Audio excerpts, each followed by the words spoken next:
more people are riding Metro than before the pandemic, even as many restrictions are being lifted. But WMATA wants to change that. WMATA's board is considering new ways to help pandemic recovery for Metro and its riders. Some potential solutions: more frequent all-day service, decreasing wait times to 12 minutes or less on 6 rail and 20 bus lines. Plus, starting this summer, rail service could be extended to midnight, 7 days a week.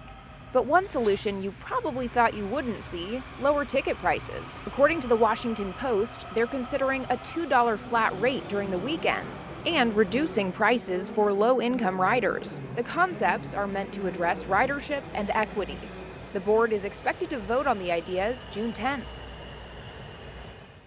Another factor to consider: there may be less demand for public transportation while more people are able to work from home indefinitely.